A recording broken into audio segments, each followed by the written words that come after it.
Shalom saudaraku, terima kasih saudara telah kembali bersama kami untuk mengikuti pemberitaan firman Tuhan.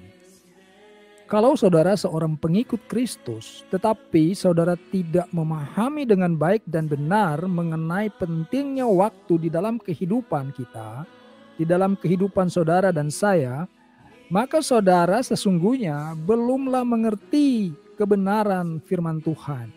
Ya, walaupun saudara banyak menghafal ayat, ya saudaraku, ini mungkin mengejutkan. Tetapi kita punya fakta saudaraku. Di dalam firman Tuhan 2 Timotius 1 ayat 7 dikatakan oleh firman Tuhan, sebab Allah memberikan kepada kita bukan roh ketakutan, melainkan roh yang membangkitkan kekuatan, kasih dan ketertiban. Garis bawahi saudaraku, kata ketertiban, karena kita akan merenungkan masalah ini saudaraku. Ketertiban dalam firman Tuhan ini salah satunya ada terkait dengan waktu saudara. Ya, kita ketahui Bapa kita yang di sorga menciptakan alam semesta ini dengan menggunakan waktu saudaraku. Ya, hari pertama, hari kedua ya, kita semua tahulah mengenai itu. Ya, bahwa Allah menciptakan alam semesta ini, ada yang diciptakan di hari pertama, ada yang diciptakan di hari kedua, dan seterusnya saudara. Jadi kalau Allah begitu menghargai waktu, begitu memanfaatkan waktu, bagaimana dengan kita? Ya saudara. Maka saya katakan kalau saudara hari ini terbiasa tidak memanfaatkan waktumu dengan baik dan benar, maka saudara jangan dulu mengatakan bahwa saudara adalah seorang yang telah menjadi pengikut Kristus yang taat dan setia. Karena kesetiaan dan ketaatan itu dimulai dengan bagaimana saudara memanfaatkan waktu dalam kehidupan saudara. Saudara bangun pagi aja kesiangan saudaraku, ya, sebutnya bangun pagi tapi kesiangan, ya. Datang ke tempat ibadah terlambat saudaraku, ya. Tapi kalau ke bioskop nonton film tidak terlambat, ya, setengah jam sebelum film dimulai sudah hadir. Tapi kalau datang ke gereja, ibadah sudah setengah jam berlalu, baru hadir saudaraku. Jangan pernah kita menganggap remeh mengenai waktu saudara. Karena pernah terjadi di dalam Matius 26 ayat 40 dan 41. Di sana dikatakan begini. Setelah itu Yesus kembali kepada murid-muridnya dan mendapati mereka sedang tidur. Dan ia berkata kepada Petrus, tidakkah kamu sanggup berjaga-jaga 1 jam dengan aku? Ini adalah suatu teguran saudara. Teguran yang saya pikir ini mengandung satu kekecewaan daripada Yesus terhadap murid-muridnya. Diajak murid-muridnya ke suatu tempat, ya, ketika itu Yesus mau berdoa di Taman Getsemani. Berdoanya tidak berjam-jam saudara. Maka dikatakan ketika Yesus kembali setelah berdoa itu, dia mendapati murid-muridnya itu sedang tertidur. Maka dia kemudian menegur melalui Petrus, tidakkah kamu sanggup berjaga-jaga 1 jam dengan aku? Ya saudara, jangan lagi kita kemudian menjadi Petrus dan murid-murid berikutnya. Yang oleh karena masalah waktu ini kita kemudian ditegur oleh Yesus. Yesus menjadi kecewa dengan perilaku hidup kita. Mungkin selama ini kita tidak menyadari bahwa waktu di dalam kehidupan manusia itu adalah sangat penting. Ya, saudara pikir waktu itu milik saudara. Bukan saudaraku, ya. Bukan. Waktu itu adalah milik Bapa kita yang di sorga. Diberikan kepada manusia untuk dipakai saudaraku. Untuk dimanfaatkan. Makanya saudara harus memanfaatkan waktu itu dengan sebaik-baiknya. Karena waktu itu bukan milik saudara. Waktu itu miliknya Bapa yang di sorga. Kita diberikan waktunya itu supaya kita bisa melakukan segala sesuatu itu dengan baik dan benar. Jadi jangan melakukan sesuatu asal-asalan. Saudara diberikan kesempatan, diberikan waktu, maka lakukanlah segala sesuatu itu dengan sebaik-baiknya, tepat pada waktunya. Jangan kita hanya tahu menuntut kepada Tuhan agar melakukan segala sesuatu yang baik terhadap diri kita tepat waktu, sementara kita sendiri tidak melakukan kehidupan kita itu dengan tepat waktu, saudara. Ada pekerjaan-pekerjaan yang hanya membutuhkan 1-2 menit saja untuk selesai. Tetapi saudara menunda. Dan malah saudara sibuk mengerjakan yang pekerjaan yang akan membutuhkan waktu 30 menit 1 jam. Artinya apa? Saudara telah menelantarkan pekerjaan yang hanya membutuhkan 1-2 menit itu untuk menunggu saudara selesai dengan pekerjaan yang 30 menit sampai 1 jam itu. Ini namanya manajemen waktu yang tidak benar. Cara saudara mengelola waktu itu tidak benar. Jadi kalau saudara sudah menyadari bahwa penting sekali waktu dalam kehidupan kita, mulailah saudara untuk mengelolanya. Jangan melakukan segala sesuatu itu asal muncul di pikiran langsung mau mengerjakan. Dilakukanlah suatu program saudaraku. Ya, atur waktumu dari pagi sampai malam. Saudara mau ngapain? Alokasikan waktu saudara. Jangan biarkan waktu itu berlalu begitu saja, atau jangan biarkan saudara terlalu banyak menghabiskan waktu untuk hal-hal yang tidak penting, hal-hal yang tidak berfaedah, hal-hal yang tidak berguna. Ada banyak orang menghabiskan waktu hari-hari ini untuk gadget saudaraku, main game, ya, melihat hal-hal yang tidak membangun kehidupannya saudara. Habiskan waktu begitu saja.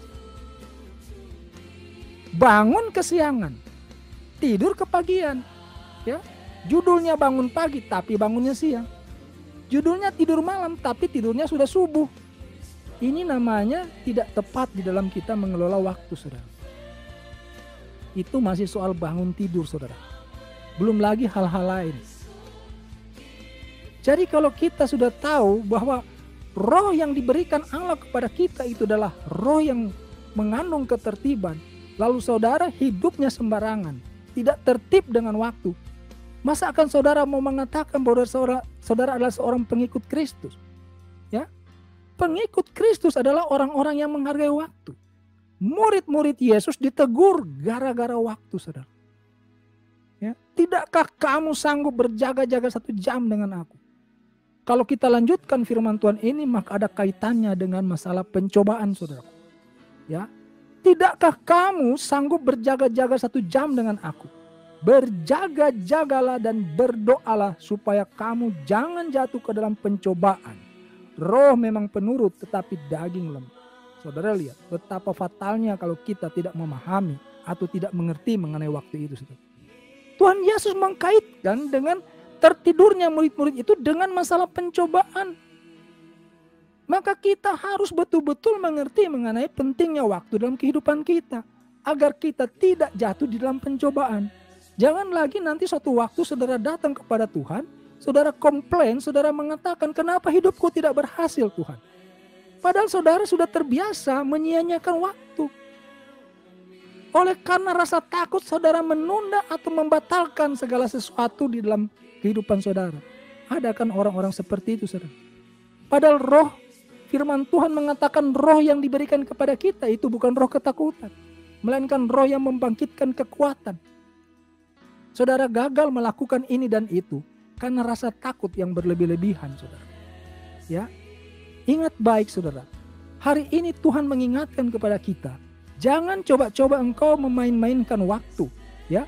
Jangan coba-coba engkau merasa waktu itu milik saudara sendiri.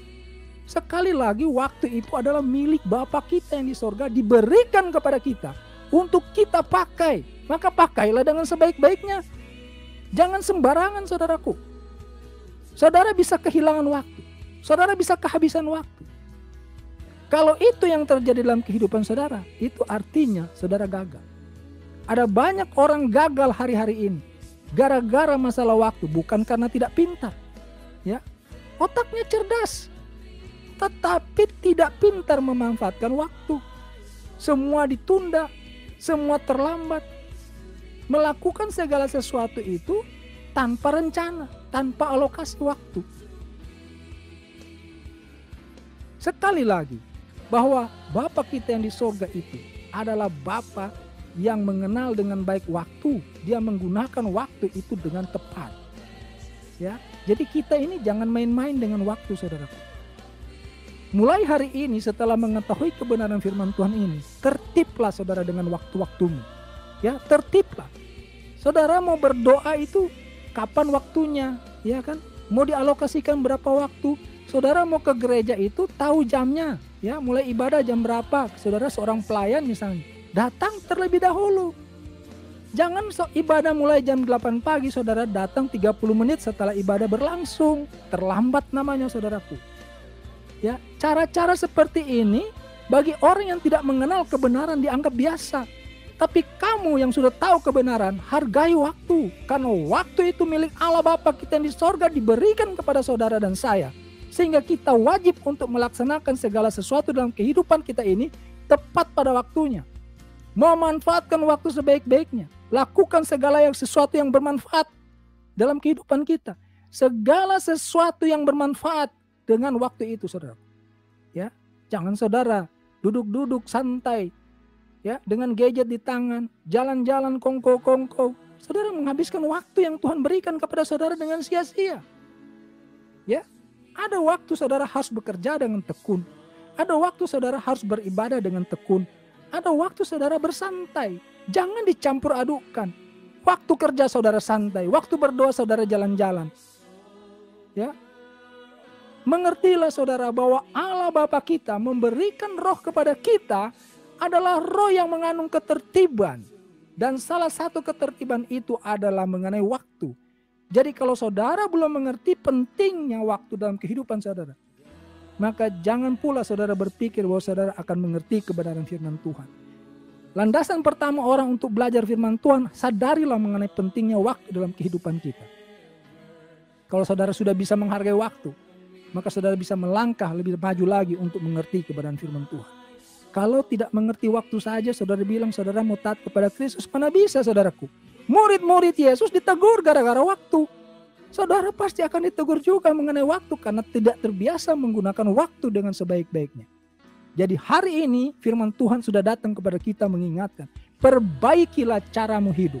Gunakanlah waktumu sebaik-baiknya. Karena waktu itu sekali lagi milik Allah Bapa kita yang di surga, bukan milik kita. Maka pergunakanlah waktu setiap menit, setiap detik dengan perencanaan yang baik.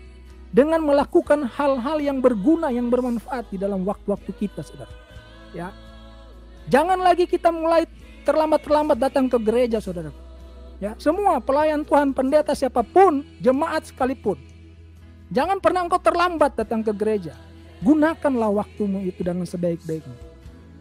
Ya, kalau saudara tahu jalur yang saudara akan lewati adalah jalur macet, ya datang lebih awal. Jangan jadikan kemacetan alasan bagimu.